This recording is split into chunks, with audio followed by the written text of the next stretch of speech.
It's the heart of baseball season, Josh, so I thought I would deliver a back nine joke for you. Two guys on the back nine, avid baseball fans. They never miss a Red Sox game. They decide as they're approaching the end of the back nine, they're probably on like the 18th hole or getting close to it, that if one of them is to die, the other one comes back and says, is there baseball in heaven? You got to come back and tell me. So a few weeks later, Joe passes away, and he, true to his word, he comes back and tells his buddy Tom the news. And he says, Tom, I got some good news and some bad news. The good news is there is baseball in heaven. The bad news is you're pitching Friday. Excellent. Let's head to the back nine. This is the Back Nine with Dennis Williams and Josh Mora.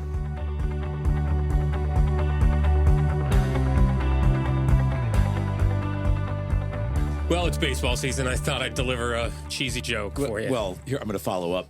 Clearly, he's pitching against the Angels. Oh, very good. Thank you very much. Good night, everybody. Our guest will have to come back another time. Yes. Yeah. It is baseball. We saw a great baseball game, better for me, together last year. Oh, you took me to Wrigley for the first time, and what an experience that was to get to go see the Cubs in Wrigley. And actually, because the Red Sox won the other two games in that series, I was actually okay with seeing them lose because I got to hear the Cubs victory song. Go Cubs go, that's right. Right, so I had the whole full experience, and it sounds terrible as a fan. I wasn't wishing for my team to lose, but it wasn't the worst thing in the world. Yeah, your dad, how long has the family had season tickets? Not for the Cubs. He's had those through his office, but we've had Chicago Bears. This is the craziest story of all time. Since 1932. My grandfather got them a dozen years before my dad was born. That is crazy, crazy, crazy. So you grew up a Bears fan. You grew up in Chicago. Yes. What did you want to be when you grew up? Like back when you were a kid? I wanted to be the starting quarterback for the Chicago Bears, or I wanted to be the starting third baseman for the Cubs, or you know, a center for the Blackhawks. I mean, absolutely. The star of one of my teams, of course. Yeah, I'm quite sure I wanted to play for the Bruins. That was my dream. Jim Craig was a goalie when I was 10, and I was a goalie at the time. Briefly. He was Very briefly, but it was coming off the Olympic thing. Right. So I think we've actually talked about that before. Yeah, same thing. And then I got to the point where I wanted to be a professional golfer, but that didn't come to fruition. I don't know if it was talent or I always say, God, Dad, if you just moved me south, I would have been all right. Yeah. Probably not. You know, baseball for me ended in high school. I played high school baseball for a couple of years when we had a pitcher who ended up playing D1, and he threw me a slider in batting practice, and I was done. I can't catch up to that. So that was the end of that. And then, hockey I got to play in college. Football I was never going to play. Obviously I'm 5'10", 175 pounds. I was never going to be anything, and slow, by the way. Yeah. There was never going to be anything at that. So we both got into sports media because that was about as close as we could get. If we could do it again, maybe sports business. But then we wouldn't be here, would we? Yeah. Sports media was the way we went. That's what every kid who couldn't actually play professional sports did. But I'm thrilled to have our guest, Brad Gemeinhardt, who happens to be my brother-in-law. Brad, welcome to the show. Hi, guys. Thanks so much for having me on. I'm Good so to see happy you. to be here. The reason we brought that up is because this guy here has always, and it's hard to even comprehend, like kind of always knowing what you want to do and what you wanted to be and dedicating your whole life to it and then achieving the highest level.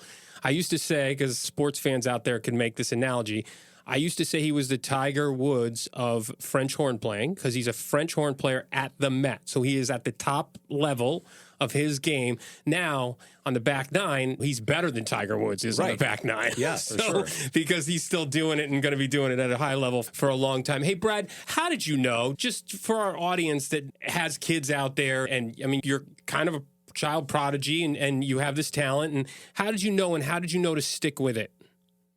Yeah, that's a good question. I would say that it's a hard question to answer. I would say that I never... Once I started playing the French horn, I was 11 years old. Saying I was a child prodigy, I think is a little bit of a stretch. As you know, in the music business, we have, kids that play violin from ages 3 or piano. Right. So it wasn't one of those situations. But so I started at age 11 in the school band. My mother was the band director. And I was someone who grew up in a small town, very small town in the middle of nowhere in Tennessee.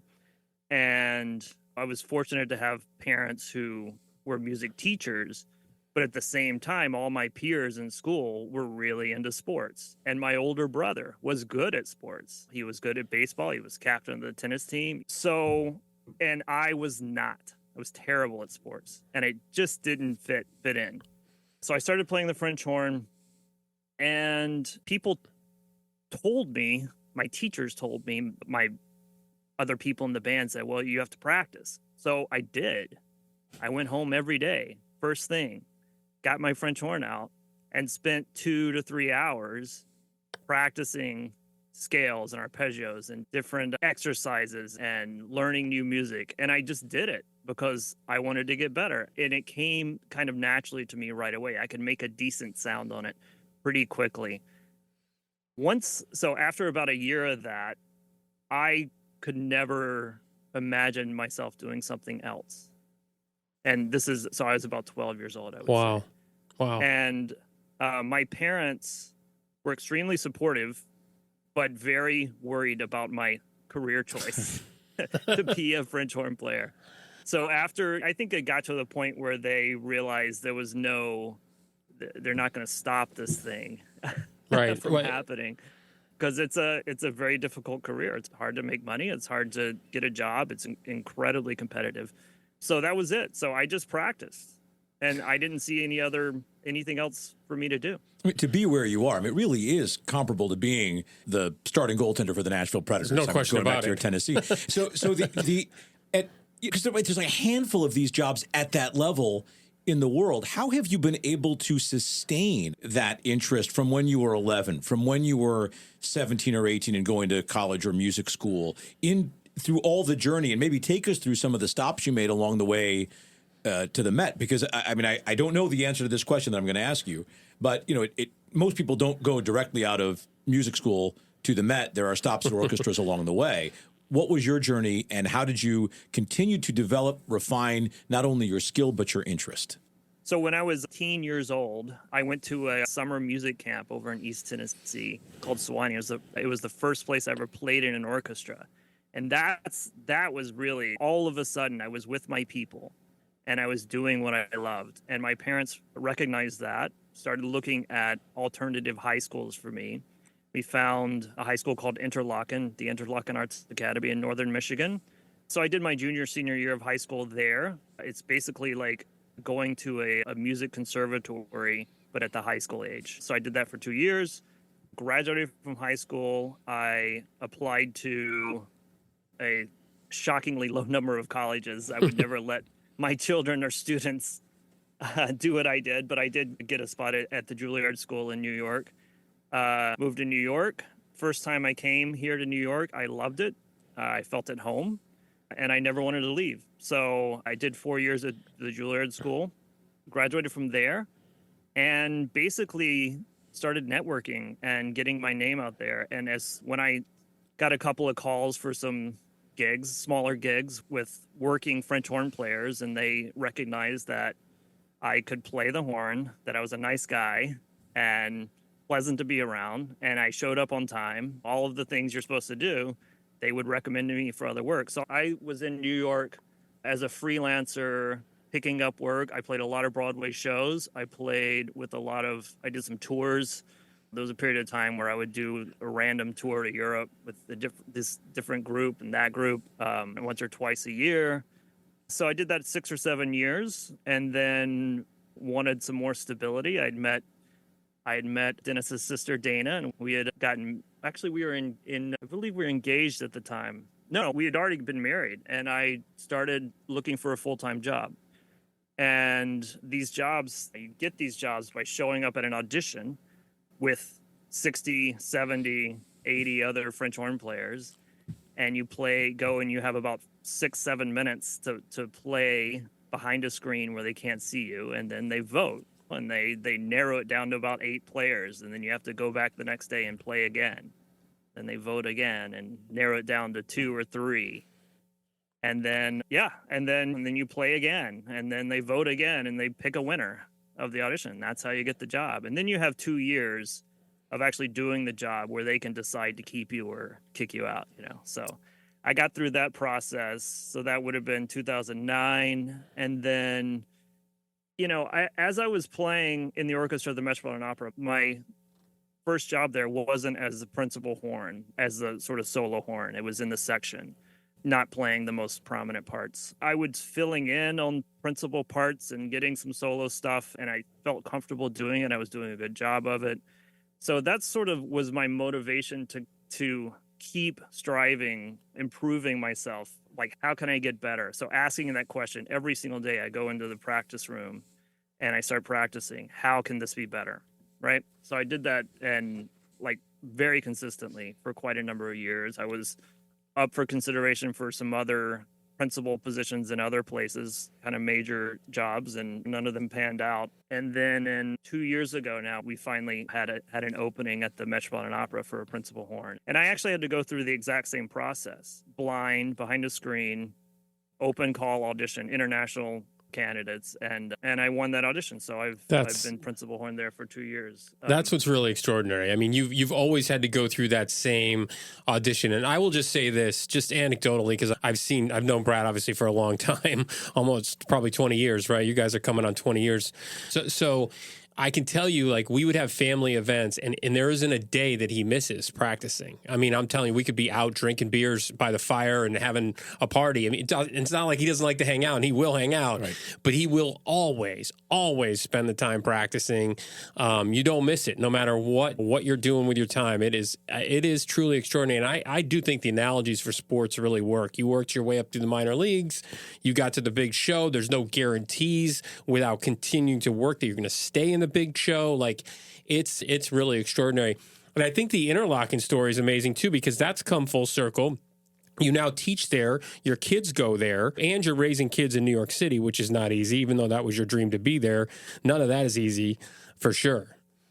Oh, that's right. Yeah. So one of the great joys of my life is to be able to go back to Interlochen. They have a large summer camp that goes from age 8 up through high school. And yeah, I get to go there and work with young French horn players every summer. And it's interesting bringing up my children, your niece and nephew. Yeah. And sort of seeing their journey and what they've gone through and the things that I've had to work through, being someone who like knew what he wanted, and it hit me like a lightning bolt. Like that's what I was going to do. And then having to go through this journey with my own children and see and have them be their own person. You know, you have a son that you think they're going to be just like you. And then they're not, because my son has been into a million different things. But he's gone through a lot of different sort of like interests and excelled at different things. Same with my daughter. She's a little bit younger, so we'll see where that goes. But just sort of having to support them through these transitions of what their interests are and looking for what their right path, or the path that'll make them the happiest. Brad, how hard was that for you? I don't think I've ever asked you this, but how hard was it for you to not be like, when Alex is 12 years old and really good on the violin, like, you got to do just that and stick with it and do that? How hard was that? I mean, now I know he's doing the conducting and stuff too. So, like, how hard was it for you to sort of reel that in and not be like the Andre Agassi dad or the Williams sisters dad, right? And say, like, this is all you're going to do because you're good at it. Like, was that ever a decision for you? Or did you know you wanted to give them, like, let them try a lot of different things? Well, I always wanted them to seek out what would make them the happiest. That was never something I never wanted. I would say I never would encourage someone to, it's going to come across the wrong way, but never really encourage someone to try to have a career like I've had. And there's a specific reason, though. It sounds like a little harsh to say that, but it's not really that. It's that I think that the people the young people who are going to make it in my type of career, they're going to do it anyway. They're going to have the motivation anyway, no matter what you tell them, right? So but at the same time, it is a extremely difficult career. It is extremely competitive, and I was thinking about this the other day after we talked about coming on the podcast, that how much of it is failure. And this is goes along with the sports analogy that you guys have been throwing around. There's so much failure. Vast majority of your experiences are a failure. I apply auditions. You fail it. I only had to win one, and I took a lot. And I know people who have taken a lot more than I have. and you win one of them. That's all. So like a golfer, what percentage of tournaments do they enter that they actually win? It's Right. one failure after another. And even today in my career, every single performance.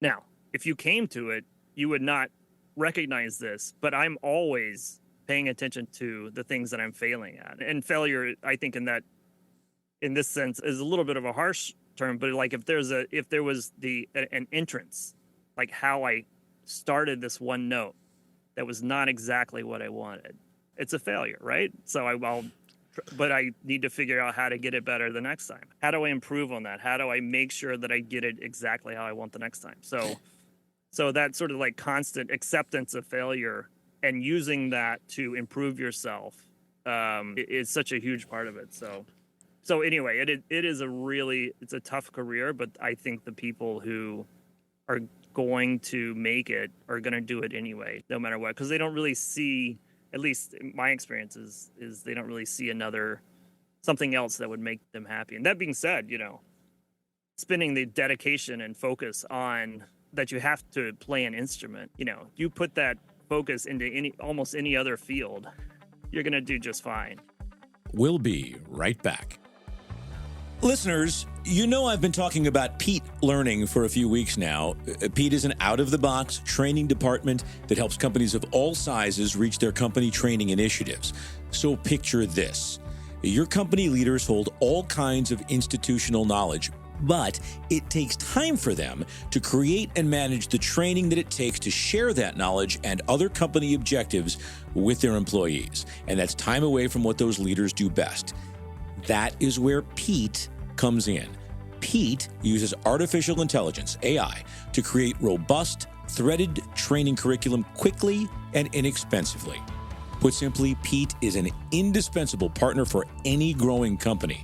It is win-win at every level. So visit Pete Learning at pete.com. That is PETE.com.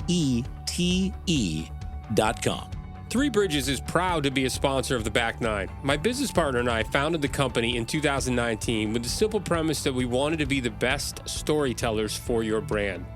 Let's be real here. We say bring your brand to life because if you don't have video, your brand is either dead or dying. We recently completed a project with a huge resort out in Colorado Springs called Garden of the Gods. We produced multiple videos that I am personally very proud of, and more importantly, they are thrilled with them.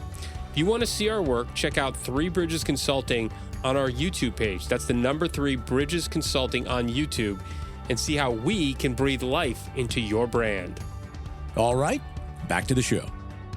Well, it's interesting too, Brad, because while being a top-level performer, musician, arts, athletes requires a very specific kind of focus, there are still some things from your experience, both as a successful musician and as the parent of aspiring musicians and as the teacher of other aspiring musicians, that I think are very relatable. And it's not something we've talked about much on the Back Nine to date, which is the role that we play as parents of teenagers who are getting older and young adults, right? Children who are moving into young adulthood, and our responsibility for guiding them and supporting them while still letting them make their own path. And so my question to you there is, how hard is it to watch your own children failing on their way to success, as you've just described, and knowing when to jump in and provide support, to stand back, to provide instruction? How have you balanced that role as both parent and as teacher? That's a great question. It's something I struggle with, I would say, every single day, and seeing my children practice in a way. So part of like becoming a musician is the same with an athlete. You learn how to practice, right? You learn how to improve yourself efficiently. And it takes many, many years of learning how to efficiently practice. So I would say I have a tendency to want to excessively help out I'm doing air quotes, help out my 2 children with their practicing, and to the point where I'm really working on going the opposite way and letting them have their own journey. So, and it's easier with students that I see once a week for an hour. Sure. Because I'm not there every day. It's a drastically different thing to have my own children in my house with me being able to hear what they're doing or see the effort that they're making on a minute by minute basis. That's a drastically different thing. With the students, I find that I have a lot of patience. I have a lot of understanding with their sort of outside things that are influencing the amount of time that they have and the amount of focus. But then at the same time, judging when you can raise the expectations and judging in a way that's healthy for them. And it's sort of an instinct of timing when they're ready to up their level. And it usually works out. I mean, I'm fortunate to have some of the top level students in New York City, which is great. But it's still like it's a balancing act of managing that age group with their with the hormones and the and their other activities, right? Yeah. With your own kids, do you think it would be the same if they were doing something else? If they weren't in music, but were you're teaching them? I think I would have a completely different, perspective, and I'm guessing that I would be more patient and more less hands-on. Less hands-on. Yeah, that's good. That's good. It's not that I'm impatient. I don't mean to. No, say I get that, it. But you have high expectations because you're there. It makes a lot of sense, and you know what it takes to get there. So that does make some sense. So I'd say, based on your age, that you're making the turn. You're just starting at the back nine for sure. So here's the thing that is not like sports, and I'm interested to get your take on this. The one thing that we talked about at the beginning is I always compared you to Tiger. I can't anymore because he's not an elite level like you are. So on the back nine, athletes start to think about when they're done. Like, I'm done. What I'm gonna do with the second chapter. There's a lot about what this show's about. You're just getting better with age, right? And you can do this as long as you want, right? Is there a shelf life, and not only a shelf life for you physically, because I know the physical demands this takes on you, is there a shelf life for you mentally? Yeah, that's a good question. I think that yes, we can work longer than athletes, but yes, there's a point in time where my skills will decline. And knowing when that starts, I think, is the challenge, right? I think there's going to be a point where, I hope that there's not a point where my abilities decline and everyone around me is aware of it, except for me. But yes, that does happen. So the transition, though, is, I see. Okay, so two things. I had an interesting experience, though, with COVID. When COVID started, everything shut down. Our whole industry completely shut down because it's myself and Dana too. Your sister. She works in the theater. She's a stage manager. Speaking of someone else who's always known what she wanted to do and where she wanted to be and has been very successful at it.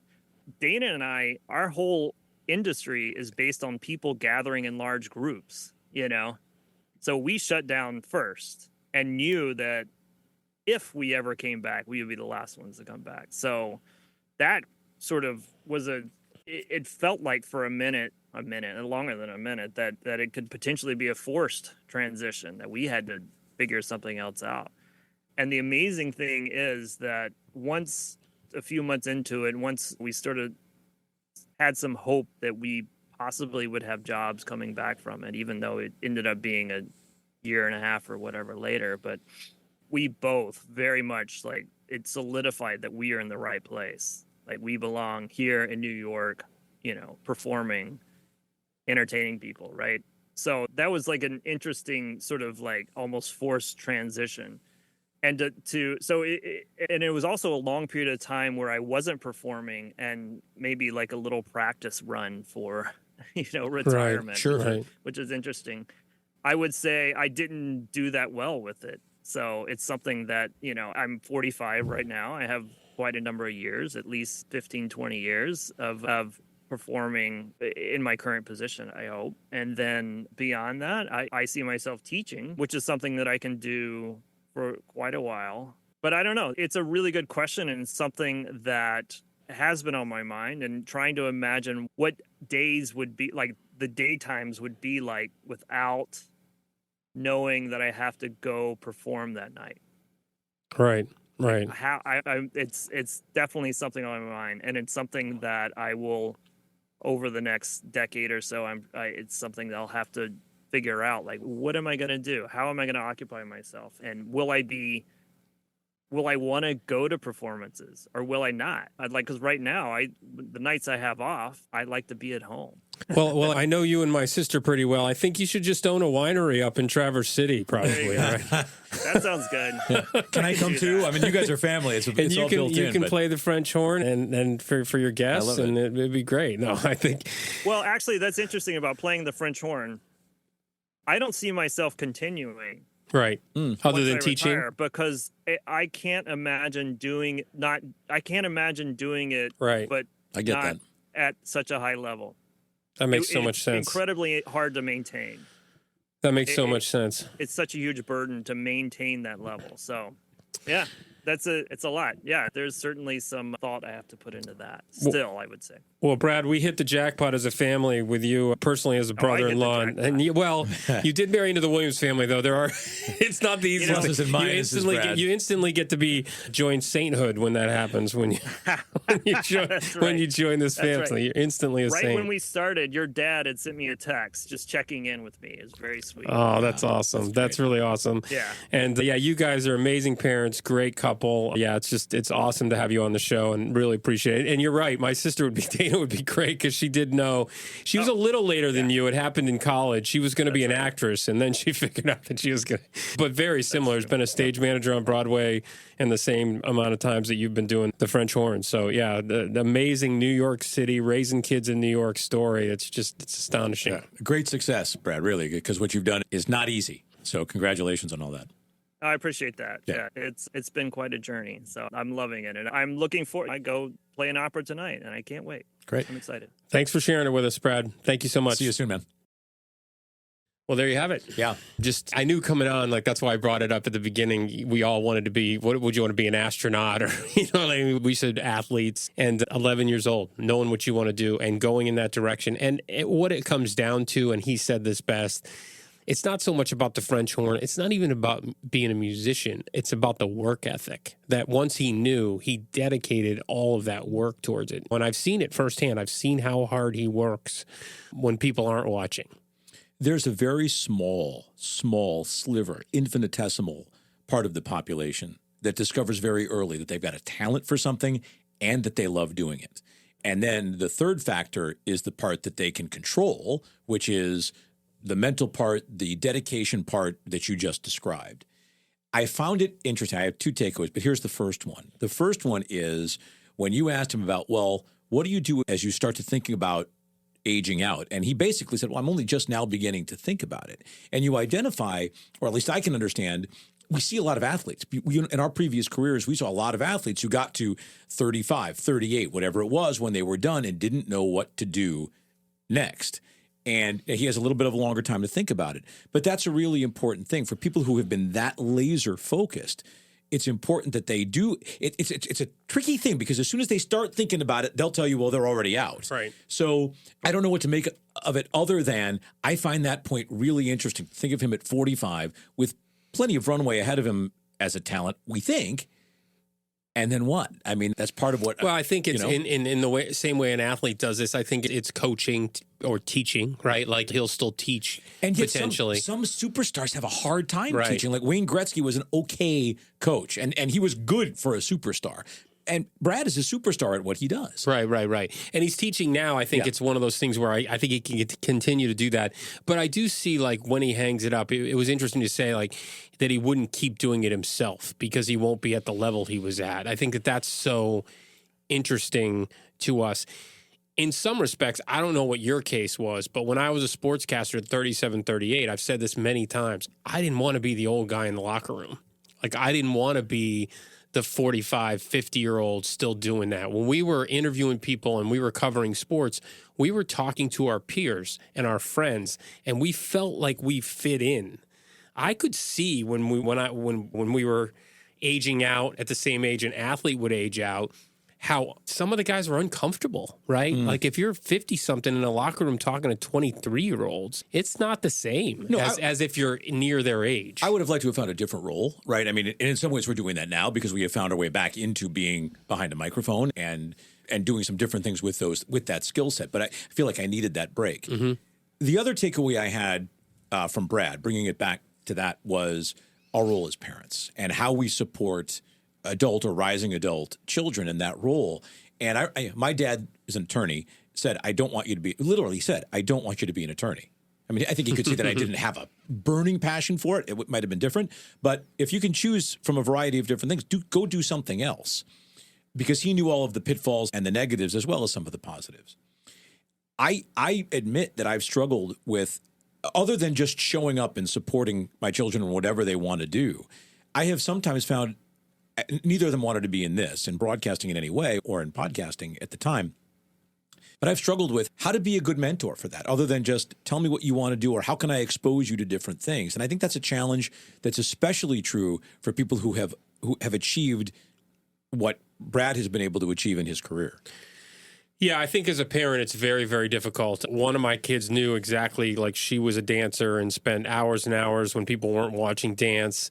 My other kid was an athlete, but never found her exact sport, right? I mean, I can remember perfect if, like, she had the desire to be a softball player. I remember a pitching coach saying, if you throw 200 to 250 pitches a day, you're going to get a Division I scholarship. She didn't have any desire to throw 200, 250 pitches a day, which is fine. Yeah. Like, I'm not going to sit there. Her journey, right. Her journey. You don't want to do that. You don't have to. That's your choice. You just want to show them that path is available. That path was available, right? So I think Brad is doing that very, very well, and so is my sister. They are navigating those kids to a lot of different choices, and it does help where they are. I mean, they have access to a lot of great resources to be able to play the trumpet, play the violin, be a conductor, all of those things.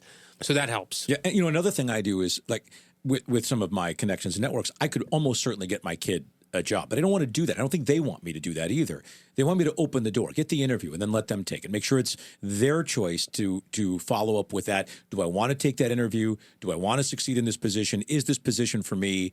And be able to have that decision on their own. And I think it's really a challenging point for anybody who is at the stage of life that we're at to know, because we've talked about it before in the podcast, transitioning from parent, providing, driving them from this lesson to that lesson to the next lesson, to now being supportive of their journey and letting them take ownership of it. So I think my final takeaway is, and I'll leave it with this, is, and you said this very well too, and I'll just reiterate it, is that you can follow a dream. It is rare, but I think what Brad is, and it's unlike anybody we've had on the show, is that you can know. Not a lot of people won't. But it's not just a matter of knowing. It's a matter of willing to put the time in, the patience, the practice, the effort, all of those things. And he was willing to do that and got to the big show. I mean, so to me, as a parent, if you're out there and you've got a kid that's got those things, let him go after that. Give him the support. But if they don't want to do it, you hear those stories all the time. If they wake up one day and they're like, I'm burned out, I can't play soccer anymore, I can't do this anymore, I don't want to do it anymore, then Brad never got to never will get to that point until he's ready to retire. Yeah. And oftentimes when they put it down for a couple of weeks, a couple of months, they come back to it, and they come back refreshed. I think about Carol Chrissy in season 1. I mean, she put it down for decades and then came back to it and found love for it again. And that's the most important thing, is when you have something that you're this passionate about when you're young, to make sure that you continue to love it. And when you don't, to let it go.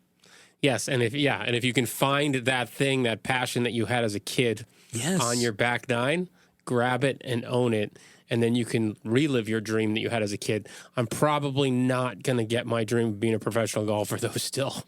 Well, there's the senior tour. I mean, you're still eligible. Yeah, I still think that might be a long shot. I'll stick to winning the local tournaments or something. I'm still never going to be able to hit a slider.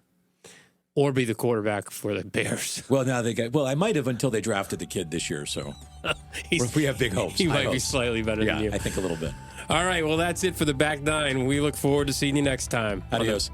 Hey, listeners, we just wanted to thank you for being a part of our community to date. We love the feedback you've given us to this point as we continue to build the Back Nine above and beyond what we're already doing.